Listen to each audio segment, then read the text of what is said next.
Video చూస్తున్న ప్రతి ఒక్కరికి పేరు పేరున ధన్యవాదాలు తెలియజేసుకుంటూ 2025లో మనం ఉన్నప్పటికీ ఇప్పటికి కూడా మన చుట్టూనే ఆకలి చావులు అయితే ఆగట్లేదు.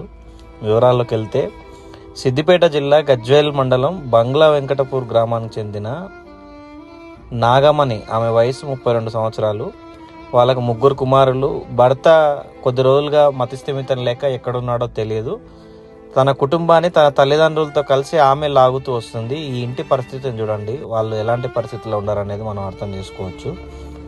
ఆ 3 పిల్లలకి తను ఒక్కతే చేసి తను తినక తను అలాగే, నిజంగా చెప్పాలంటే తిండి లేక తన తండ్రి చనిపోయాడు 6 నెలల క్రితం. మళ్ళీ 6 నెలలు తిరిగేలోపు తను ఒక్కతే అయిపోయింది. తను పని చేయలేక సగం తిండి సగం తినలేక ఆమె కూడా 5వ తారీఖున కన్నుమూయడం జరిగింది. ఇప్పుడు ఈ 3 పిల్లలు అనాథలైనరు. ఆ 3 పిల్లలకి ఇప్పుడు ఆ ముసలి అమ్మమ్మ తప్పితే ఇంకొకరు లేరు. ఆ ఇంటి డోరు, ఆ ఇంటి పరిస్థితులు ఒకసారి చూడండి. సామాజిక కార్యకర్త అయిన పుల్రాజ్ సార్ గారు ఈ విషయం గురించి నాకు తెలియజేయడం జరిగింది. బాలు ఈ ఫ్యామిలీని కలిసినప్పటి నుంచి నోట్లో ముద్ద కూడా దిగడం లేదని చెప్పడం జరిగింది.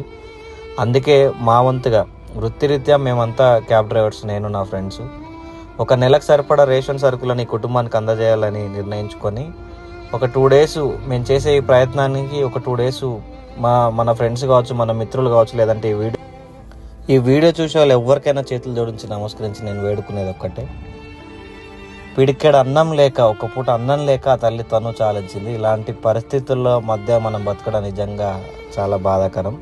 ఈ వీడియోని చూసిన ప్రతి ఒక్కరికి కోరుకునేది ఒక్కటే, మీరు మీ వంతు అట్లీస్ట్ ఒక్క పూట అన్నమైన ఆ కుటుంబానికి సాయం చేయవలసిందిగా కోరుతున్నాను.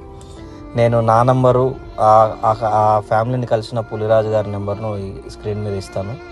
మీకు ఎవరికి అనుమానాలున్నా ఫోన్ చేయొచ్చు. ఒక 2 డేస్ ఈ వీడియోని ఇలాగే షేర్ చేసి వచ్చిన అమౌంట్తో పాటు మేము ఇచ్చే దాంతో కలిపి ఆ కుటుంబానికి సాయం చేయాలని నిర్ణయించుకున్నాం. ప్లస్ ఈ కుటుంబం గురించి ఈ వీడియో చేయడానికి మెయిన్ రీజన్, ఈ కుటుంబం గురించి ప్రపంచానికి తెలియాలి, గవర్నమెంట్కి తెలియాలి, ప్రభుత్వం కదిలి రావాలి, ఈ కుటుంబాన్ని ఆదుకోవాలి. ఇలాంటి ఫ్యామిలీలు ఇంకా తెలంగాణలో, అది కూడా మాజీ ముఖ్యమంత్రి గారి కాన్స్టిట్యున్సీ గజ్వేల్లో ఇలాంటి కుటుంబాలు ఉన్నాయనేది ప్రతి ఒక్కరికి తెలవాలనేది నా ఉద్దేశం.